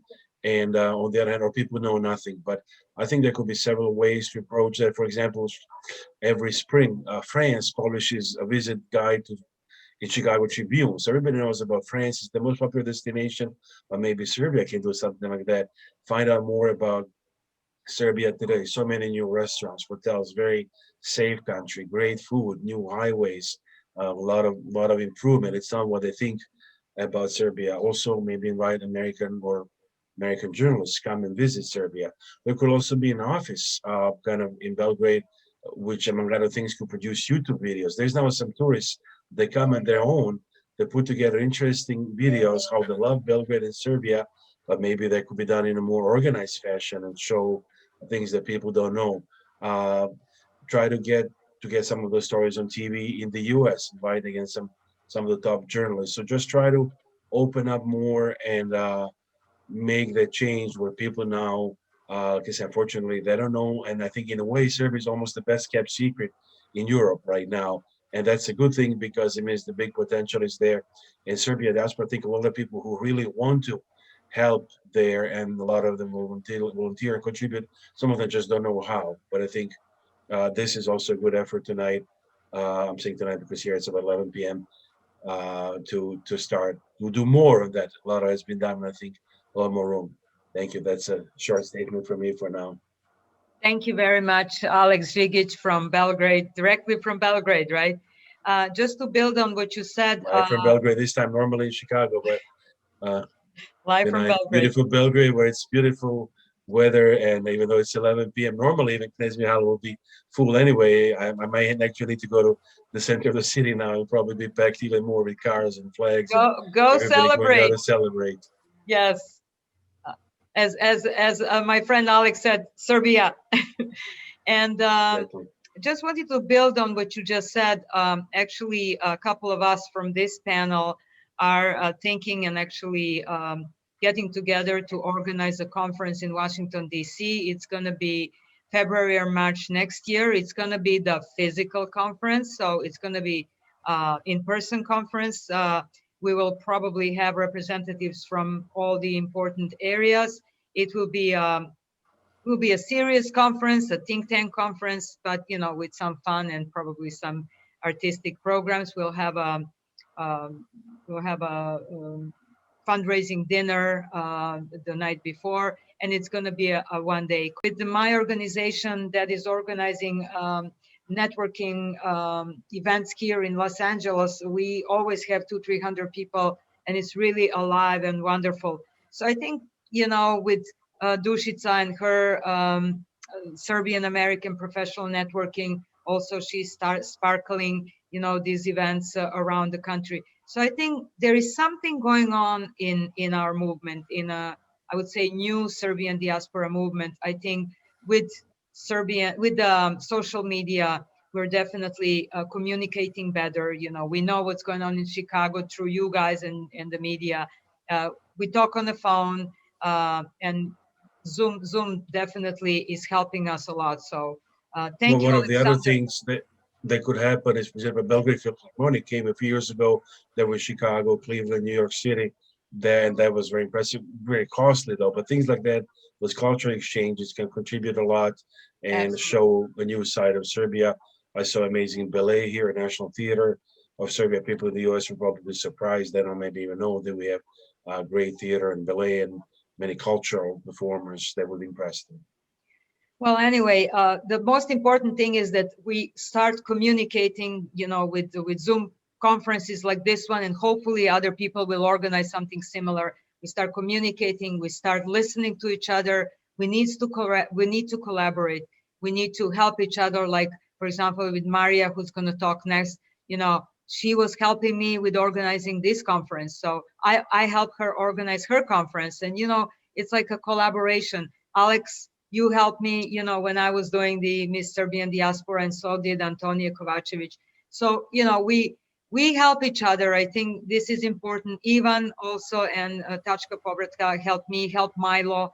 So it's a little by little, it cannot happen overnight. This is really a long term, and this is a marathon. It's not a sprint. And we gotta run this marathon. We cannot give up now. And I think more and more people are coming on board. Anyway, I have been talking too much. Maria, please tell us quickly about Sava. You have online events almost every week. So please, Maria, please tell us quickly about Sava. You have online events almost every week. So please. Yes, I will do. Thank you so much. First, I would like to apologize in the name of Mr. Milutin Nikolic, the founder of Sava Online School for Serbian Language, Culture, and Tradition. He's traveling today and has been delayed and didn't make it at a point where he could join us. But I will speak briefly about the work that Sava Online School is doing with its unique model of learning the Serbian language as native language, developing bilingualism and biculturalism, and allowing new generations to connect with Serbia for purposes that we're speaking today of economic, educational, and other collaboration and success. We are now gathering, the school, Sava Online School is gathering around 2,500 families, whether directly in the class programs for Serbian language or other programs that we have that Marina mentioned almost on weekly basis, different workshops for students, for parents, and then others who are our associates who are eager to be part of this platform of learning the Serbian language. We have on weekly basis 30 to 40 families who are expressing the interests for school. Our goals, we are taking them along that pathway of stargazers, or the name known in Serbian Zvezdobrojci, for Tesla and Pupin, and nowadays our celebrated amazing professor Gordana Vunjak-Novakovic. And I have to say, and I have to illustrate this, this is not a fairy tale story or a fable. What a winning fable is the work of our student Masha, a 10-year-old from Canada, who won a third prize at this literary contest of the Dositej Obradović Association in Belgrade. This is a very well-known contest, literary contest, and Sava Online School was for the first time a case that a school outside of Serbia was allowed to participate in such a contest. And we had a student from Canada winning a third prize, writing her own fable based on the work of Dositej Obradović. A beautiful example of that educational connection between diaspora and motherland. We take our work responsibly, and we recognize also our role in diaspora as a connector. So we are connecting the best and finest of Serbia, like with our teachers of Serbian language, Serbian literature, history, art history, with the best of diaspora. We're proud to have in our team the experts, Serbian experts who are well known in United States. Like I know that here today with us on the call is Dr. Bojan Lazarevic, very known expert of online education, who is introducing the virtual reality program in the Sava Online School for that immersive language learning and experience. Marina mentioned something that's on the agenda of ASAP. One of the weaker points in our Serbian community and diaspora, the collaboration. We try to help there as well. So we are doing all this work in collaboration. First of all, I have to mention Serbian Orthodox Church. We are grateful and proud to say that we have blessings of our patriarch, as well as all the bishops in the United States, as well as in Europe and Australia. We are collaborating with the Office for Diaspora. Mr. Guyon is not now on the call, but he gave us his full support, participated in our program that we did for children of Kosovo and Metohija, and that especially is significant at the eve of Vidovdan as well. And then this work with the different diaspora organizations, media. Thank you, Serbian Times, you gave us space, you presented this story, Alexander as well as many others. So it takes, we recognize that it takes to inform our community. With ASP, Marina, we had a wonderful event, so many families from California, just getting them information about the programs and allowing them to see what is possible for their children, as well as for some adults who are right now reaching out to us in their 40s and 60s and recognizing that they still have a way to fulfill their desire to learn Serbian language. We thank you, ASP, for doing that, taking the lead in that direction, and we hope to be contributing to that as well. I would like to close with a Welsh saying that says, a nation without the language is a nation without the heart. And in Serbian, please allow me to finish with the quote from the Mile Medić book, and this is Zaveštanje Stefana Nemanje o jeziku. Čuvajte, čedo moje milo, jezik kao zemlju. Reč se može izgubiti kao grad, kao zemlja, kao duša. A šta je narod? Izgubili jezik, zemlju, dušu. Happy Vidovdan to all, and thank you so much for including us in this conversation today. I want to say something about the language and why are we speaking English and why we chose to speak English, because a lot of conferences that are concerning diaspora and people in United States are actually in Serbian, and unfortunately only the Serbian people can understand them. And I wanted to have this conference in English so that we can put it on YouTube, and when people search, and that we can share it with our friends in other communities, you know, who as well speak English, so the Armenian, Israeli or Jewish community, Greek community. So that's why we're speaking English. It's not that we love our language, we would love to speak. It would be easier for me as well, but we choose English. Anyway, last but not least, Antonija Kovačević, who was patient enough to wait all this time. Thank you so much, and thank you for being really a friend to these two panelists before you. I would like to introduce you to this fine panel and say that you came to Chicago from Belgrade just several years ago, right? After 26 years of being a Serbian journalist, and you started Serbian Times News, that's a portal and YouTube channel. And you really energized the Serbian diaspora online media space. And I said you kind of like brought a new energy, a new wind. And I also want to mention that you are organizing events, screenings. We might be doing something jointly. So I really want to welcome you and thank you for all this work that you are doing for our community, Antonija. Okay, here you are. We're good to go? Yes, you are. Please. Okay, first of all, thank you for your kind words. You know, pozdrav svima, srećan Vidovdan, and congratulations to the Serbian national basketball women's team. Yes. Bravo, kraljice. Bravo. So thank you for the privilege to speak, and I really apologize for my voice. I just get out of the bed with the temperature, so I'll be short, okay? Thank you so much for coming. I'm gonna put something on the screen because I don't want to see my face in such a condition. Okay, for the rest of you guys, sorry. First of all, I don't want to use this precious time to advertise my media, Serbian Times and Serbian News USA. If you want, go ahead, check our website, YouTube channel, whatever.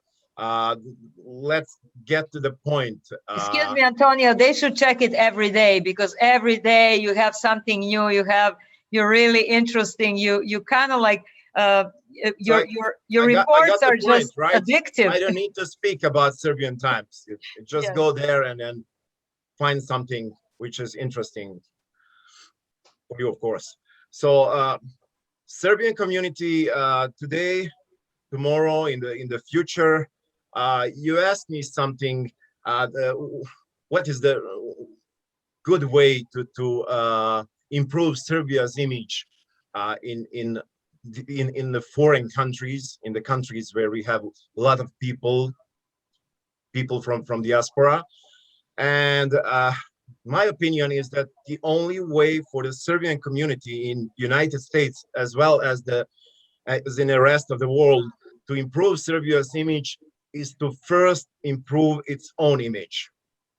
So to organize, to unite around common interests and goals, to show itself as an important factor in those environments where it is present in significant numbers, which will be, by the way, very difficult because Serbian community is very divided, let's be honest. And perhaps most important of all, to do everything which is possible so that the generation that comes after us, our sons and daughters, do not forget who they are and where they come from. And the key point in this battle is language. Like you already said, without the language, we are nothing, okay? Of course, we're not as big as some other nations, but we are strategically well dispersed, and we have in our community ranks proportionally large number of very high quality, decent, capable, and influential people in all professions and walks of life. So their potential should be used to improve the image of the Serbian diaspora in the future, of course. Also, now is the right time. That's my opinion. Okay, it's the right time for Serbs to organize themselves politically, to highlight our candidates in areas where there are a large number of us. These must be candidates who will be guided by the interest of the people, by the interest of the community and the environment they represent, and not by personal interests. Otherwise, I'm sorry, but we will continue to remain on the periphery of social and political events. Also, the state of Serbia they really can and must strategically support some projects of interest to our community in United States and all around the globe. So in that sense, the engagement of the new Consul General in Chicago, Mr. Damian Jovic, is very encouraging. I wish him luck on this path. He also asked me to tell a few words about the impact of social networks in the organizing of Serbian community here in the United States. Really, as well as any other technology, can be used for good or bad purposes. So it all depends on what motives lead us. It is clear that commercial motives are the ones that most often stands behind communication on social media, which is understandable, okay? But if all that remains is that, and not talk about the positive influence of social media on the organized gatherings or whatever of Serbs in the American diaspora and all around the world. So that's all I wanted to say to you guys. Srećan Vidovdan, and God help us. Good. Thank you very much, Antonia, and welcome to Chicago. I miss Chicago. I grew up in Milwaukee, Wisconsin, and Chicago was one of my favorite stomping grounds, which reminds me, Goran Debelnogic pointed out we had 150 Serbian communities in the United States, probably a Serbian church at every one of them, maybe some locations where there isn't a church built yet, but we have over 100 churches, many of them celebrating their 100th anniversary. The Milwaukee Church, for example, is celebrated over 100 years. Chicago, Indiana. These churches were built 100 years ago by iron workers, steel workers, coal miners, iron miners, working people, some of them barely literate, from the Krajina, who came here before the First World War, but they built churches. They established an insurance company, the Serbian National Federation. They established newspapers, Srbobran and Sloboda and other newspapers. They established fraternal associations. They built, with their limited education, they were able to build a foundation that we have to maintain, and we can build upon it. The word for the Serbian American community is potential. We have great potential. We have more communities, more churches, more Serbian American people, more immigrants now than we've ever had. That is a tremendous potential, but multiple speakers have pointed out where we're falling short. From Obad Kesic to Goran to others, Alex Machaski has pointed out places where we've had the opportunity and fallen short. It is my hope and Marina's hope that we can get this dialogue going among organizations. We can get this dialogue going among people. We can preserve and protect the Serbian language. I grew up speaking Serbian, but not everybody in my generation did.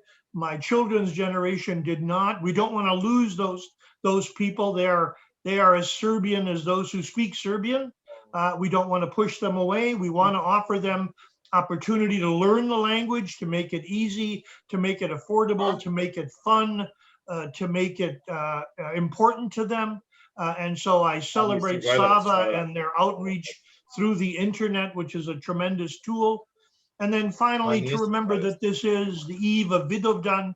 This evening, 600 some years ago, Prince Lazar brought his knights together, his noblemen. He held his slava. And at that slava, he predicted what would happen. We celebrate that today.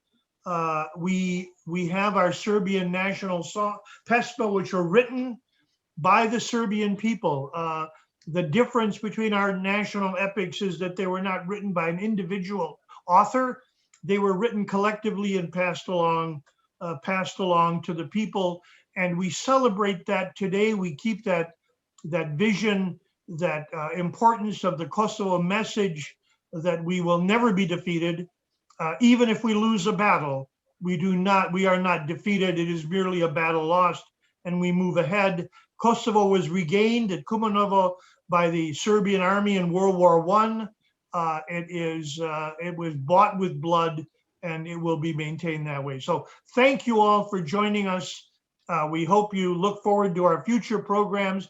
Marina and I thank all of you for your cooperation. We thank our speakers for their participation. We know you're all very busy. It's a beautiful Sunday afternoon here in Washington, as it is in many parts of the country. I thank you for taking the time to be with us. God bless you. Sve najbolje, doviđenja. Srećan Vidovdan. Doviđenja svima. Doviđenja. Doviđenja. Pozdrav. Doviđenja, sve najbolje. Hi, Milo. Hvala svima. Milo. Doviđenja svima. Ćao Marija, čujemo se. Ćao. Marina, divno ste radili. Čujemo se Nikola, Milena, ćao, bye. Hvala ti. Milana je naša producent inače bila. Odličan ste tim, uradili ste odlično, divno. Dobro smo uradili, dobro je, ajde. Time to go to Third Republica now. Idemo da slavimo, ajde, bye, čao. Bye.